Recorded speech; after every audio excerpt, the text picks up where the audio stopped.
నమస్తే, నేను Kavitha. Welcome to I dream.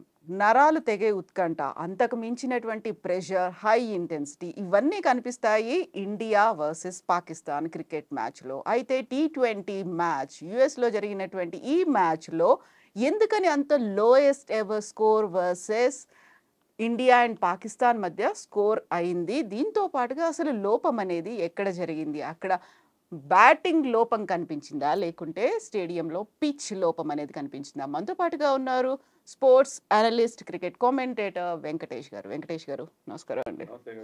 So lowest ever score అనేది పాకిస్తాన్ మీద జరగడం, ఇండియా చేయడం అనేది ఎందుకు అంత తక్కువ? గెలిచిన దానికంటే కూడా మనం చూసుకుంటే అరే ఇంత తక్కువ స్కోర్ మీద కొట్టారా మన వాళ్ళు అనేది ఎందుకలా? ఇప్పుడు కర్నూలు చావుకి అనేక కారణాలు ఉన్నట్టు దీనికి కూడా చాలా కారణాలు ఉన్నాయి. నిజమే, లోయెస్ట్ అవర్ పాకిస్తాన్తో మనం ఎన్నో బ్యాటిల్స్ చూసాం. మనదే పై చేయిగా ఉంటూ వచ్చింది lowest our score. And Pakistan మన టీంని ఆల్అౌట్ చేయడం, వైట్ బాల్ క్రికెట్లో ఆల్అౌట్ చేయడం కూడా వరల్డ్ కప్స్లో ఇది మొదటిసారి. సో అలాంటి చాలా కొంచెం ఇబ్బందిగా 119 మాత్రమే చేశారు మన వాళ్ళు. 119 అంటే చాలా చిన్న స్కోర్, కానీ గొప్ప విషయం ఏంటంటే దాన్ని డిఫెండ్ చేసుకోగలిగారు. అంత చిన్న స్కోర్ చేసి 6 రన్స్ తేడాతో ఒక టైట్ మ్యాచ్, ఒక థ్రిల్లర్ మ్యాచ్ గెలవడం అంటే that was really wonderful. So ఇలా ఎప్పుడు జరగలేదు ఇంత మంచి చేజ్. అంటే ఇంత చిన్న స్కోర్ని మనం ఎప్పుడు T20లో ఎప్పుడు డిఫెండ్ చేసుకోలేదు. T20 ఇంటర్నేషనల్లో డిఫెండ్ చేసుకోవడం కాబట్టి పాకిస్తాన్తో హై ప్రెషర్ మ్యాచ్లో అలా ఆడడం. సో మన వాళ్ళు బ్యాటింగ్ ఫెయిల్ అయినప్పటికీ bowlers have come to the party. Bowlers బ్రహ్మాండంగా సక్సెస్ అయ్యారు. మనకి ఒక అన్ఎక్స్పెక్టెడ్ అండ్ ఇంప్రాబబుల్ విక్టరీ. ఎవరు అనుకోలేదు. మ్యాచ్ చూస్తున్న వాళ్ళు డైహార్డ్ ఇండియన్ ఫ్యాన్స్ కూడా ఎప్పుడు అనుకోలేదు. ఒకనొక స్టేజ్లో ఆ విన్ ప్రెడిక్టర్ అని చూపిస్తారు మీకు broadcaster. He was sowing 92% for Pakistan, 8% for India. So ఆ స్టేజ్ నుంచి మనం 92% అంటే అసలు ఆల్మోస్ట్ ఆశలు వదులుకోవడమే.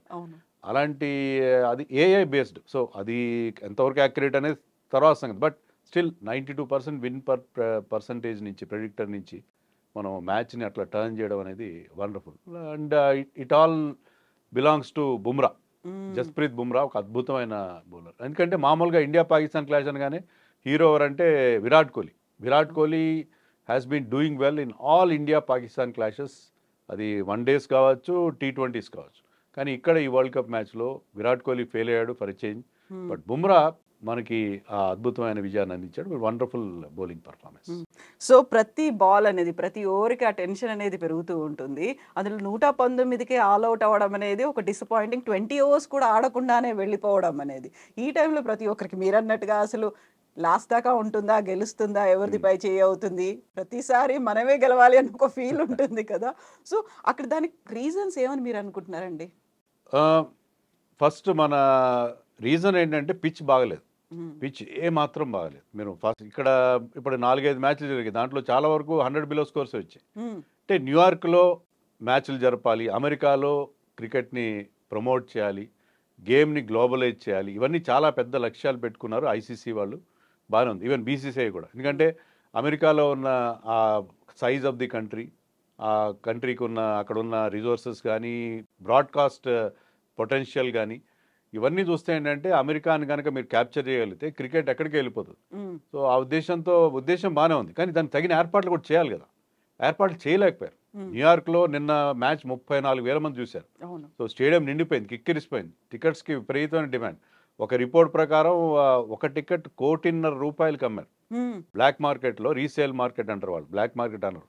దాంట్లో ₹1,50,00,000 టికెట్ అమ్మారు. అసలు ఒరిజినల్ టికెట్ రేటే చాలా హైగా ఉంది, లక్షల్లో ఉంది. సో అంత క్రేజ్ ఉంది, అంత బాగానే ఉంది, కానీ దానికి తగిన ఏర్పాట్లు కూడా ఉండాలి కదా. మీకు ఏర్పాట్లు లేవు. అక్కడ ప్రాపర్ స్టేడియం లేదు మీకు. 3 నెలల క్రితం వరకు ఆ గ్రౌండ్ ఖాళీగా ఉంది. ఆ గ్రౌండ్లో, అది పార్క్, అది ఆ గ్రౌండ్లో సడన్గా ఏంటంటే చాలా లేట్గా ఒక స్ట్రక్చర్, అంటే స్క్రూ డ్రైవర్ ఫిట్టింగ్ అనమాట, అంటే ఒక కాంక్రీట్ స్ట్రక్చర్ లేదు, అది అంతా అసెంబుల్డ్ అల్యూమినియం ఐరన్ స్ట్రక్చర్ ఒకటి అక్కడ పెట్టి స్క్రూ డ్రైవర్తో ఫిట్ చేసి ఒక గ్రౌండ్ లాగా తయారు చేసి స్టాండ్స్ ఎరెక్ట్ చేశారు. సో అలా ఒక మాడ్యులర్ స్టేడియం తయారు చేశారు. పిచ్ని ఎక్కడి నుంచి చెప్పించారు? ఎక్కడో 16,000 కిలోమీటర్ల దూరంలో ఆస్ట్రేలియాలో అడిలైడ్లో పిచ్ తయారు చేయించి దాన్ని షిప్లో తీసుకొచ్చి బై రోడ్ తీసుకొచ్చి 10 పిచ్లు తీసుకొచ్చి దాన్ని 4 పిచ్లు గ్రౌండ్లో అమర్చారు. అలా అమర్చిన పిచ్ ఏంటంటే మన క్యూరేటర్స్, పిచ్ గురించి తెలిసిన వాళ్ళు, పిచ్ తయారు చేసే గ్రౌండ్స్ మ్యాన్ వాళ్ళు చెప్పేది ఏంటంటే ఇలా అమర్చిన పిచ్ని కనీసం 3 నెలల నుంచి దాన్ని రోలింగ్ చేయాలి, 3 నెలలు దాని మీద మ్యాచ్లు ఆడాలి. కానీ అది ఎప్పుడు వచ్చింది, అది మార్చిలో వచ్చింది. ఏప్రిల్లో పెట్టారు, మనం జూన్లో ఆడుతాం. 3 నెలల్లో 2 నెలల్లోనే అవుతుంది. దానికి ఎలా ప్రాపర్గా దాన్ని రెడీ చేయలేదు. దానివల్ల ఏంటంటే మ్యాచ్లు జరిగితే ఫస్ట్ మ్యాచ్ జరిగింది ఇక్కడ శ్రీలంక 77 ఆల్అవుట్ అయింది. ఇంకో మ్యాచ్లో ఐర్లాండ్ మనతోనే 96 చేశారు. So worst conditions. బాల్ బ్యాటింగ్కి అనుకూలంగా లేకపోవడం పిచ్ అనేది ఒక విషయం. రెండోది ఇంజరీస్ అవుతున్నాయి. మనం ఐర్లాండ్తో మ్యాచ్ ఆడినప్పుడు రోహిత్ శర్మకి దెబ్బలు తగిలినాయి, రిషబ్ పంత్కి దెబ్బలు తగిలినాయి. సో ఇలాంటి పిచ్ మీ ఉద్దేశం చాలా బాగుంది. గేమ్ని ప్రమోట్ చేయాలి, అమెరికాకి తీసుకెళ్ళాలి, న్యూయార్క్లో బోళంత మంది ప్రవాస భారతీయులు ఉన్నారు, వాళ్ళందరూ గేమ్ని అక్కడ మ్యాచ్ జరిగితే వస్తారు, ఇంట్రెస్ట్ చూపిస్తారు, అంతా బాగానే ఉంది. బట్ ప్రాపర్ అరేంజ్మెంట్స్ చేయాలి కదా. ఎంత హడావిడిగా చేయడం, ఇంత హ్యాప్హజార్డ్ మేనర్లో దాన్ని ట్రీట్ చేయడం అనేది ఇది చాలా అన్యాయం. ఎందుకంటే ఇంత important match, India Pakistan match అనేది ఫైనల్ కంటే గొప్ప మ్యాచ్. కానీ దాన్ని మీరు ఈ రకంగా చేయడం, ఒక సబ్ స్టాండర్డ్ పిచ్ మీద చేయడం వల్ల ఆ లో స్కోర్స్ వచ్చింది. సో కమర్షియల్గా అయితే చాలా సూపర్ సక్సెస్ అయిపోయింది. టికెట్లన్నీ కూడా ఫుల్ స్టాండ్స్ అన్ని కంప్లీట్గా 34,000 కెపాసిటీ అనేది కంప్లీట్ ఫుల్ఫిల్ అయింది. కాకుండా స్కోర్ చూడగానే మాత్రం ఒక డిసప్పాయింట్మెంట్ అనేది వస్తుంది. దెబ్బలు అవుతున్నాయి. అక్కడ డేంజరస్ పిచ్ అనేది ఒకటి వచ్చింది, ఆ తర్వాత క్రిటిసిజం అనేది వచ్చింది, అన్అఫిషియల్గానే ఒక స్టేట్మెంట్స్ అనేవి ఇవన్నీ చూసిన తర్వాత కొంచెం డిసప్పాయింట్మెంట్. కాకపోతే మనకున్నటువంటి ఆ జోష్ మాత్రం బీట్ చేసాం మనం, ఒక లాస్ట్ మినిట్ దాకా ఉన్న టెన్షన్ అనేది. ఇప్పుడు మార్కెటింగ్ పరిభాషలో షో ప్యాకేజింగ్ అంటారు. షో ప్యాకేజింగ్ బాగా చేశారు, కానీ అసలు మెయిన్ కంటెంట్ సరిగ్గా లేని పరిస్థితి అక్కడ మనకు అనిపిస్తుంది. సో పిచ్ సరిగ్గా లేదు, ఏం లేదు. ఒకనొక రిపోర్ట్ ప్రకారం, అంటే అది దాన్ని వెరాసిటీ అది ఎంతవరకు కరెక్ట్ అని మనది హ్యావ్ టు వెరిఫై. 250 కోట్లు ఖర్చు పెట్టారు ఈ స్టేడియం తయారు చేయడానికి. కానీ టికెట్ల రూపంలోనే, అంటే గేట్ కలెక్షన్ ద్వారానే వాళ్ళు 350 కోట్లు సంపాదించారు. సో డబ్బులు పోగేసుకోవడంలో, కాసులు వర్షం కురిపించడంలో సక్సెస్ అయ్యారు.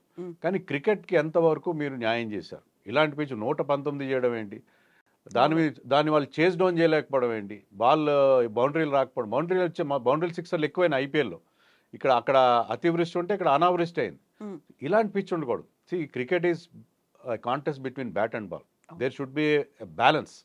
ఈక్వల్ కాంటెస్ట్ ఉండాలి. ఈక్వల్ కాంటెస్ట్ లేకుండా బ్యాట్ డామినేట్ చేసినా ఇబ్బందిగానే ఉంటుంది మనకి, ఈ రకంగా బాల్ డామినేట్ చేసినా ఇబ్బందిగానే ఉంటుంది. So this is not the way you should conduct A world cup. World cup అనేది ఒక మెగా ఈవెంట్, దాన్ని ఐసీసీ కండక్ట్ చేస్తుంది. ICC should set an example for the boards like BCCI, మిగతా బోర్డ్స్ అన్నిటికీ వాళ్ళు ఎగ్జాంపుల్ సెట్ చేయాలి. కానీ వాళ్ళే ఇంత దారుణంగా కండక్ట్ చేయడం అనేది అన్యాయం. ఇంత గొప్ప మ్యాచ్ నిజంగా నిన్న వర్షం వల్ల కూడా ఇబ్బంది కలిగింది. సో వాళ్ళు ప్రాపర్గా దానికి కేర్ తీసుకోలేదు, కేవలం మార్కెటింగ్ మీద దృష్టి పెట్టారు. అంతేగాని క్రికెట్ని దేని గురించి అయితే ఇంతమంది క్రికెట్ ఫాలో అవుతున్నారు, ఆ బేసిక్ ప్రొఫెషనలిజం అక్కడ లోపించిందని చెప్పాలి. సో మనకేంటంటే ఇండియన్స్ ఫీల్ అయ్యేది, మన దగ్గర ఉన్నటువంటి రెండు మతాలు, ఒకటి సినిమా, ఒకటి క్రికెట్ అనుకుంటారు. సో క్రికెట్లో ఇంత ఒక నెయిల్ బైటింగ్ అయితే కనిపిస్తూ ఉంటుంది, ఒక ఎండింగ్ అనేది ఉంటుంది. ఆ నెయిల్ బైటింగ్ ఎండింగ్, ఆ ఫినిషింగ్ అనేది అయితే ఉంది. కానీ ఒక డిసప్పాయింట్మెంట్.